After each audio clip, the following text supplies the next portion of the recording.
गांव का नाम था बड़गांव। ये गांव चारों तरफ से घने जंगलों से घिरा हुआ था।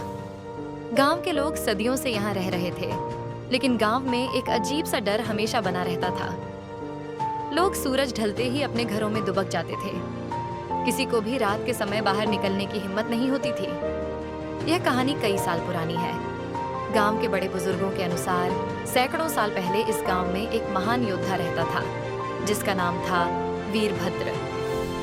वीरभद्र अपनी बहादुरी के लिए जाना जाता था, लेकिन उसमें एक और खासियत थी। वह अमर होना चाहता था। इसी लालच में उसने काले जादू का सहारा लिया। उसने एक तांत्रिक से मिलकर एक खतरनाक अनुष्ठान किया, जिसके तहत उसे अमरता का वरदान तो मिल गया, लेकिन इसके साथ ही वह एक पिशाच बन गया। जब गांव वालों को वीरभद्र के इस रूप के बारे में पता चला, तो वे बहुत डर गए। वीरभद्र अब एक पिशाच बन चुका था, जो रात को बाहर निकलता और गांव के लोगों का खून पीने लगा। गांव के लोगों ने उसे मारने की बहुत कोशिश की, लेकिन वह अमर था। उसे कोई नुकसान नहीं पहुंचा सकता था। आखिरकार गांव के बड़े बुजुर्गों ने मिलकर एक उपाय निकाला। उन्होंने गांव के मंदिर में पूजा अर्चना कर देवी से प्रार्थना की।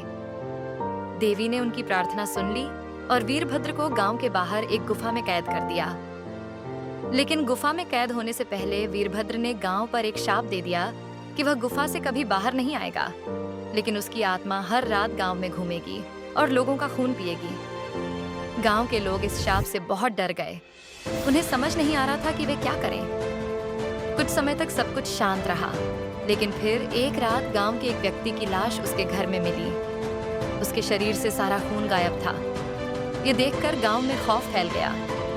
लोग समझ गए कि वीरभद्र का शाप सच हो गया है। इसके बाद हर महीने की अमावस्या की रात गांव में एक न एक व्यक्ति की लाश मिलती। लोगों के शरीर से खून गायब होता और उनके चेहरे पर डरावनी मौत की छाप होती। गांव के लोग अब समझ चुके थे कि यह पिशाच की ही करतूत है। लोगों ने गांव छोड़ने का मन बना लिया, लेकिन गांव के मुखिया, जिसने अपने पूर्वजों से इस गांव की देखरेख की जिम्मेदारी पाई थी, उसने गांव छोड़ने से मना कर दिया। उसने सभी गांव वालों को इकट्ठा किया और कहा, हमें अपने पूर्वजों की इस धरती को नहीं छोड़ना चाहिए। हमें इसका सामना करना होगा।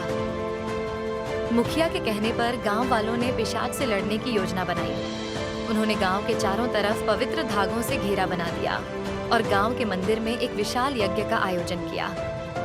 यज्ञ के दौरान पूरे गांव में देवी की कृपा के लिए प्रार्थना की गई, लेकिन पिशाच वीरभद्र बहुत शक्तिशाली था। यज्ञ के बावजूद अमावस्या की रात जब गांव वाले सो रहे थे, पिशाच ने हमला किया। इस बार मुखिया का बेटा उसकी चपेट में आ गया। मुखिया ने जब अपने बेटे को खून से लथपथ देखा, तो उसके अंदर गुस्से का ज्वालामुखी फूट पड़ा। मुखिया ने उस रात अकेले ही पिशाच वीरभद्र से सामना करने का निर्णय लिया। वह मंदिर गया और देवी से आशीर्वाद मांगा। देवी ने उसे एक दिव्य तलवार दी, जो केवल धर्म के लिए उपयोग की जा सकती थी। मुखिया उस तलवार को लेकर गुफा की ओर बढ़ा, जहां वीरभद्र की आत्मा कैद थी। जब मुखिया गुफा के अंदर पहुंचा, तो उसने देखा कि वीरभद्र की आत्मा वहां एक काले धुएं के रूप में मंडरा रही थी। मुखिया ने बिना किसी डर के तलवार उठाई और देवी का नाम लेकर उस आत्मा पर वार किया। तलवार का वार होते ही एक जोरदार चीख गूंजी और वीरभद्र की आत्मा धीरे धीरे गायब हो गई। गुफा में एक गहरी खामोशी छा गई। मुखिया ने वापस गांव आकर गांव वालों को यह खुशखबरी सुनाई कि पिशाच का अंत हो चुका है। उसके बाद गांव में अमावस्या की रात भी शांति से बीतने लगी। गांव के लोगों को अब किसी भी अनहोनी का डर नहीं था। लेकिन आज भी जब अमावस्या की रात होती है, तो कुछ लोग कहते हैं कि उन्होंने वीरभद्र की चीखें सुनी हैं। वे कहते हैं कि वह पिशाच अब भी गांव की पहाड़ी के ऊपर गुफा के पास भटकता है, अपनी छूट चुकी आत्मा की तलाश में। लेकिन वह गांव के लोगों को अब नुकसान नहीं पहुंचा सकता, क्योंकि मुखिया की उस तलवार ने उसकी शक्ति को हमेशा के लिए खत्म कर दिया है। इस तरह बड़गांव ने वीरभद्र के शाप से मुक्ति पाई, लेकिन उसकी कहानी आज भी गांव में लोगों के दिलों में डर और रहस्य का हिस्सा बनी हुई है।